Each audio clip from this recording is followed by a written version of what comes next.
It's officially January 1st, 2024, and I got a direct message for you. Some of you are going to love this. You're going to respond to it. Some of you are going to hate this message. But either way, I only know one way. I only know how to lead amongst leaders because that's been my goal in life since I was 28 years old. Let me give it to you. In the last 24 months, in many other people in my life that I'm leading, they've become very wealthy. Some of them have become decamillionaires. Some of them have become millionaires. They're driving nice cars. They have beautiful homes. They have money in the bank. They got nice clothes, nice food, all this stuff that's just like $6,000, $7,000 clothes and all the stuff that they're doing, suits. But I found a leak. I don't think this is talked about enough, and I want to kind of give it to you. So 2023 in America, Ukraine, war. Israel, Palestine, Gaza, Hamas, war. Lots of people dying, both places. One, hundreds of thousands of people dying. The other one, heartbreaking videos we're watching. Why is this happening? Well, because typically if there's not a leader in the free world that the enemy and bullies and tyrants fear, respect, then they take advantage of it. In 2023,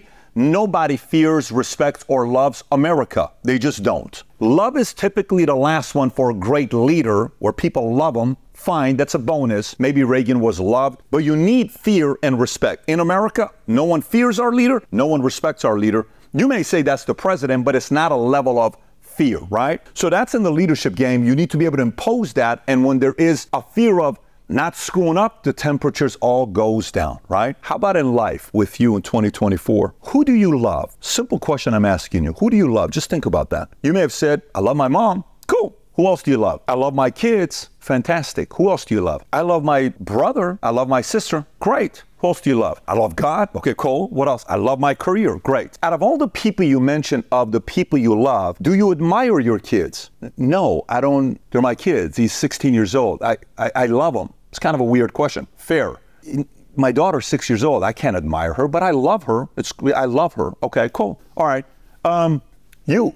Who do you admire? Who do I admire? I admire my mother. Okay, cool. I admire, XYZ. No problem. But some of you may have said, I love my mother, but I don't know if I admire my mother. It's kind of weird. I just love my mother. All right. Yeah, I love my dad, but I don't know if I admire him. He kind of ran off and, he made a lot of decisions that I just don't respect. But, I admire him. Okay, cool. So now watch this. Do you have anybody in your life that you love that you used to admire 12 years ago, but you don't admire them today? Yeah. Where are you going with that? There are certain people in life that want the admiration for something they did 18 years ago, 16 years ago, 3 years ago. But if you want the level of admiration today, you got to earn to be admired today. So let me paint a picture for you. Imagine a husband and wife are sleeping in bed, okay? Wife's back to husband's back, okay? Husband is asking himself the question, does my wife love me? I think so. Does my wife admire and respect me today? I don't know. So imagine then the wife is on this side. Oh man, I freaking love my husband, but dude, whatever happened to the guy that was driving, working, hungry, taking a family? I miss that guy. What she's saying is, I admired you 3 years ago. I don't admire you today.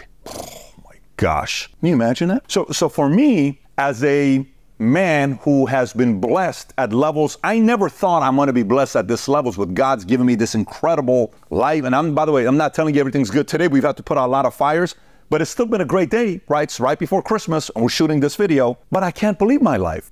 I can't believe the blessings he's given me. I can't believe what's going on. But can you imagine if I said, well, let me tell you what I did 6 years ago, and I want admiration today of the work I did yesterday of 6 years ago? That's not how it works. What if, imagine my kids, I got 4 of them, right? And I tell my kids, do you know your daddy used to work very hard at 32 years old, but I'm not sitting around like a schlep? And they're like, well, Dad, I don't know. You maybe used to work. I've never seen you work before. I've never seen you work hard before, Dad. Maybe it's a myth. Maybe my dad never worked hard. No, I want to be admired for the work I'm doing today. I think sometimes with the era we're living in today, we want love so much, which is needed. We want respect so much, but at what level? You want today's level of respect, or maybe stuff you did before? We respect each other, right? And then we want to be admired, but what kind of a level of admiration you want? You want to be like Al Bundy back in high school. You remember when I threw the 4 touchdowns and I was blah, blah? Yeah, bro, that was like 22 years ago, or that was 3 years ago, or that was 18 months ago. You're not admired today for today's work. So, Pat, that's not fair. How could you say something like that? And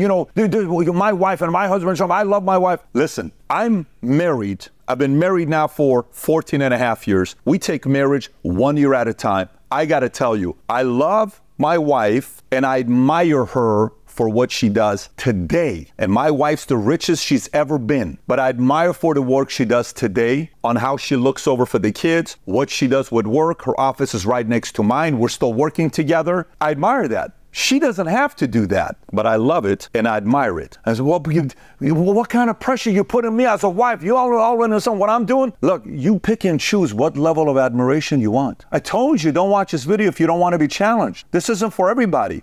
But all I'm saying to you today, the world is looking for leaders that want to be admired for the work they're doing today. Not a week ago, not 2023, not 2022, and not how much money you got in the bank today because the work you did 5 years ago or 3 years ago. The market wants to give you respect today that you want and deserve based on what you're doing today, January 1st, 2024. So you get to pick and choose. Guess what? 2024, here's what I want in 2024. Really? Okay. What are you willing to do to earn the level of admiration that you want today? Love, you don't have to do a lot to earn the love. Your family loves you. Your mom, dad love you. Whoever in your families, your kids love you. Kids are going to love you. Kids will forgive their parents too because they want to have a great relation with their father. Their father can go and come back. You're still going to love you. Like, wow, I can't stand the fact you weren't there when I needed you from 14 to 18 years old. But I love my dad. I love, you know, love is we want to love the people we love, right? But admiration is a lot of work. Man, it's a lot of work. I don't know if you wanted a heavy message like this or not. You can go pick and choose and watch another cat video after this. Go watch maybe some of these funny videos. If you're really into, go watch the baby shark video. I mean, you know, if you want to get into the mood. But at 28 years old, I said I want to be a leader amongst leaders, which means everybody around me,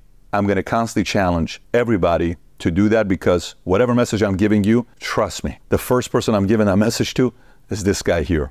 That's where the pressure comes from, okay? And I don't know how much longer you're gonna live. I don't know how much longer I'm gonna live. But the feeling of using the blessings and the gifts God's given you, the friendships, the relationship, the amount of things we can be grateful for to say, man, I'm the luckiest man alive, the luckiest woman alive. You know what? I want to go out there and make everybody around me proud, and I want to earn the level of admiration in a humble way, in a non-arrogant, conceited way. I want to stay curious. I want to stay hungry. I want to stay willing to work, improve, all of that stuff, because aside from that, what am I going to be known for? Stuff I did in the past, I don't want to be known as that person. So if you're a true Valuetainment community, this message is going to resonate with you, and it's just going to go boom, and you're going to receive it. If you're new to the Valuetainment community, we may or may not be for you. You may be like, freaking, this is amazing. This is exactly what I want. Awesome. Great. You know, it's funny. We're talking about the conferences. We host a conference once year called the Wall Conference, and that's the big Super Bowl, the one that we do. We're going to have nearly 10,000 people this year at Palm Beach. When our crew gets together, the Vault of Valuetainment crew, when they're together, last one we did, we had Tom Brady at this event. Everybody that talks to each other like, dude, I kind of feel like I'm talking to myself. I kind of feel like I'm talking to my own self. All I'm saying to you is, you know, if this message resonates, well, then put a plan together and ask yourself, what am I going to do this year to get the level of admiration I want for my wife, my husband, my kids, my parents, my brother, my siblings, my coworkers, my community, my state, all of that, and then go execute. If you got value out of this video, give it a thumbs up, subscribe to the channel. And if you want to watch a video of somebody that you can fully admire by the time you're done with this interview, especially on January 1st, click here to watch my favorite interview I've ever done in my life. And that's with the late Kobe Bryant.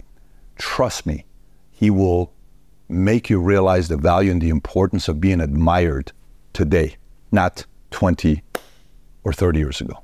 Take care, everybody. Bye-bye, bye-bye, bye-bye.